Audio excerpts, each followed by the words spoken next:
এই নিযুক্তিত কোনেও এটকাও কতো ঘোষ দিবলগীয়া হোৱা নাই, কতো দুৰ্নীতি হ'বলগীয়া হোৱা নাই। সৰ্বকালৰ সৰ্ববৃহৎ নিযুক্তি সমাৰোহ। ডক্টৰ হিমন্ত বিশ্ব শৰ্মা চৰকাৰৰ প্ৰতিশ্ৰুতি পূৰণৰ দিশত আৰু খোজ। গৃহ, শিক্ষা, স্বাস্থ্য, লোক নিৰ্মাণকে ধৰি মুঠ 11টা বিভাগত প্ৰায় 23,000 যুৱক যুৱতীক নিযুক্তি পত্ৰ প্ৰদান মুখ্যমন্ত্ৰী ডক্টৰ হিমন্ত বিশ্ব শৰ্মাৰ। খানাপাৰা পশু চিকিৎসা মহাবিদ্যালয়ৰ খেলপথাৰ আজি ৰূপান্তৰ হ'ল জনসমুদ্ৰলৈ। ভাৰত মাতা কি, ভাৰত মাতা কি। এটকা নিদিয়াকৈ আমি চাকৰি পালো। মুখ্যমন্ত্ৰীক ধন্যবাদ, কৃতজ্ঞতা সকলোৰে। এটকা নিদিয়াকৈ এই চাকৰিটো চৰকাৰী চাকৰি এটা পোৱা সঁচাকৈ আজিৰ দিনত ডাঙৰ কথা। একো পইচা নিদিয়াকৈ যিহেতু এনেকুৱা এটা তেওঁলোকে দিব ওলাইছে এপইণ্টমেণ্ট, গতিকে ভাল লাগিছে। চৰকাৰখনে যেনেকৈ প্ৰতিশ্ৰুতি দিছে তেনেকৈ ৰক্ষা কৰিছে। আমি 1 টকা খৰচ নকৰাকৈ আমি চাকৰিটো পাবলৈ সক্ষম হৈছোঁ। ছাৰক মানে বহুত ভাল লাগে, যিটো তেওঁ মানে কয় মানে কৰি দেখুৱায়, মানে একেবাৰে স্বচ্ছ আৰু নিকাভাৱে হৈছে। মেধা দক্ষতাৰ ভিত্তিত সংখ্যালঘু যুৱক যুৱতীও পালে নিযুক্তি। কষ্ট কৰি আছিলোঁ, হাৰ মানা নাছিলোঁ, তাকে আজি লাগিছে যে সপোনটো অলপ পূৰণ হৈছে বুলি।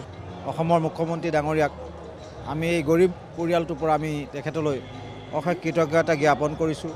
কিছু যোগাযোগ করতে হয়নি, আমরা ফর্ম ফিল আপ করেছি, তো মেরিটের বেসিসে এই নিযুক্তি হচ্ছে। একেলগে নিযুক্তি বহুত ভাল লাগিছে।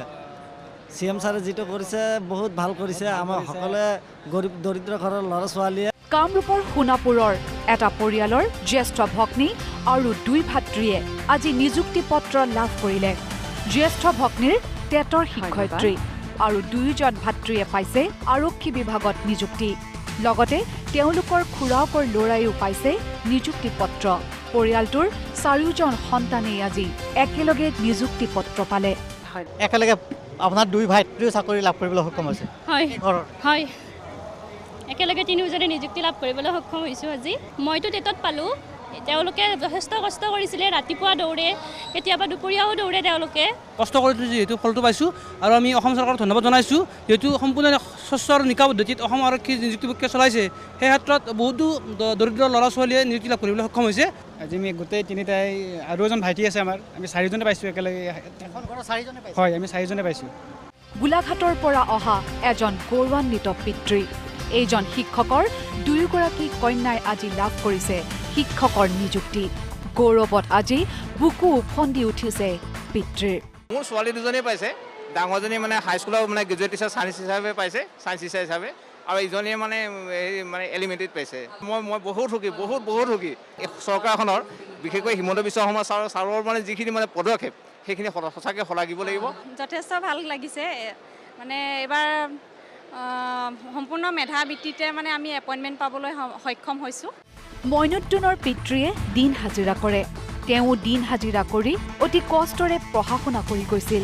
কেমেৰাৰ সন্মুখতে আনন্দৰ চকুলো টুকিলে পিতৃ মাতৃয়ে। খিলঞ্জীয়া সংখ্যালঘু পৰিয়ালটোৱে মুখ্যমন্ত্ৰীক জনালে ধন্যবাদ। লোকৰ ঘৰত তাৰ লগৰীয়াবিলাকৰ গোট গৈ কিতাপ আনি পেলাই নোট চাই গোটেই ৰাতিটো লিখিছে আৰু পঢ়িছে। মই ইমানখিনিহে জানো। মই তাক কিতাপ এখনো মই যোগান দিব পৰা নাছিলোঁ। এনেকুৱা এজন অসমৰ মুখ্যমন্ত্ৰী পোৱাৰ হেতুকে আজি আমি যি সপোন, আজি এই সপোনটো আমাৰ সীমিত হ'লেও পূৰণ হৈছে বুলি আমি ভাবোঁ। আজি টকা পইচা দি হ'লেতো আমি চাকৰি কোনো কাৰণে বিনা টকাত 1 টকা নোহোৱাৰ পাছত চাকৰি পাইছোঁ। হেমন্ত ছাৰৰ ওপৰত আমি বহুত খুচি হৈ গৈছোঁ। চকু পানী আমি আনন্দ চকু পানী, মোৰ সুখত মানে চকু পানী আহিছে। পৰিয়ালতে নাই আমাৰ গোটেই পৰিয়ালৰ ভিতৰত মই প্ৰথম এইবাৰ চাকৰি এটা পাইছোঁ। এনেই মৃত্যু হোৱা হ'লে কেৱল মৃত্যু হ'লহেঁতেন, কিন্তু এতিয়া আমাৰ মৃত্যু হ'লে আমি শ্বহীদ হ'ম। আৰক্ষীত নিযুক্তি লাভ কৰা গৌৰৱান্বিত অসমৰ যুৱক। এনে যদি আমাৰ মৃত্যু হয় তেতিয়া মৃত্যু বুলি ক'ব। এতিয়া যদি ভৱিষ্যতেও কেতিয়াবা মৃত্যু হয় দেশৰ শ্বহীদ বুলি ক'ব। পাণ তামোলৰ দোকান দিয়া মাতৃৰ পুত্ৰ শিক্ষক হ'ল। মা আছে এনেকৈ সৰু দোকান এখন দিয়া, পাণ দোকান এখন বজাৰৰ চক এটাতে, তেনেকৈ আৰু টিউশ্যন পাতি কৰি তেনেকৈ চলাই আছিলোঁ। আৰু কৃষকৰ ল'ৰা পুলিচ হ'ল।